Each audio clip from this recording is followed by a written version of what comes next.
All right, welcome to setting up the first step in setting up a property in the Reservia software. Right now you can see we're at the property. We've logged in. We've now have the property tab that we've clicked on. We can see our first screen here.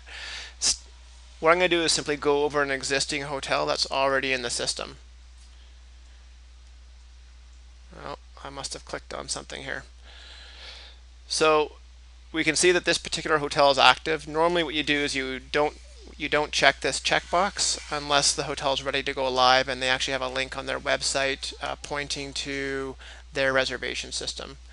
You select the type of property it is. Is it bed and breakfast? Is it cottage, hotel, motel, a villa? If there's a property type that your client wants to be in that they feel is not on this list, let us know and we can get what new property type included in about 5 minutes.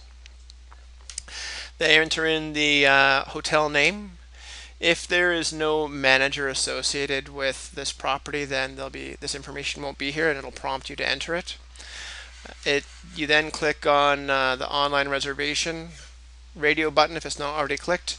You put in a property description, and what I normally do is I go to the home page of the website and I simply copy and paste the property description off the home page of the website. But there should be some general description somewhere on the website that will give you the information you need, and I copy and paste it.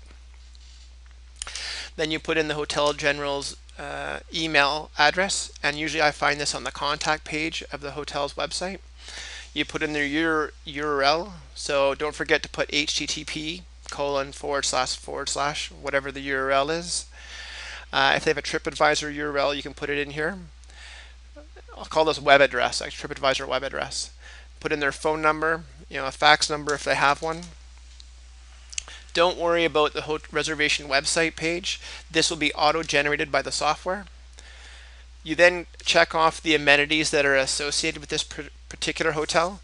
Now there's two types of home amenities. There's amenities associated with the hotel property, like does it have a pool, does it have room service, that sort of thing. And then there's also amenities that are associated with a room, which we'll get to later on.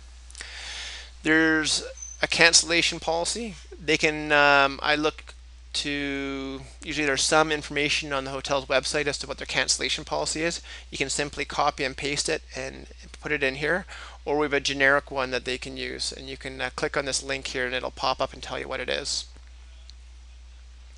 And terms and conditions are more to do with credit card processing. Most of the terms and conditions will be generic terms and conditions.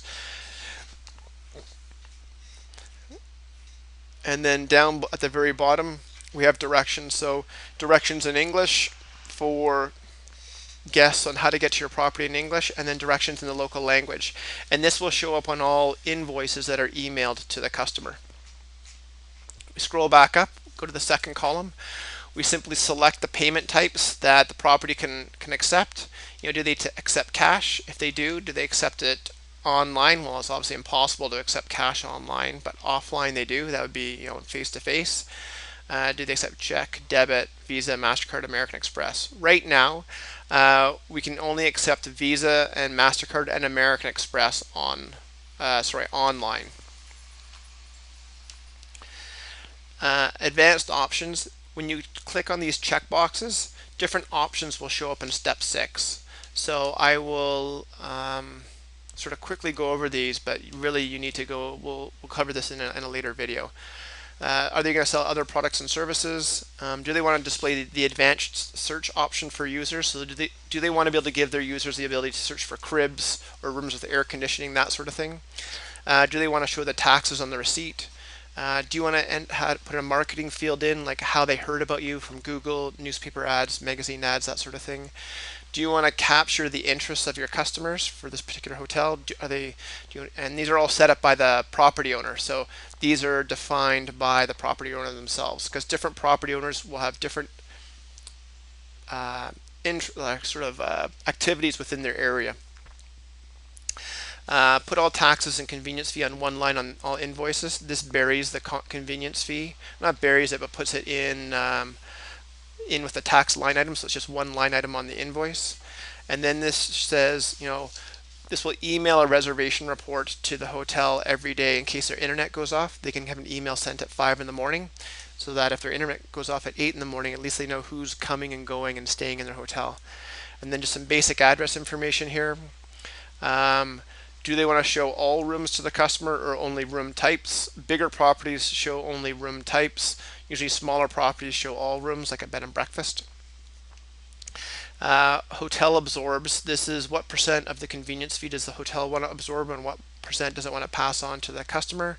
And these are just federal, provincial, and tourist taxes. And I'll do another video about how to work those later on. And that's how you set up the first screen.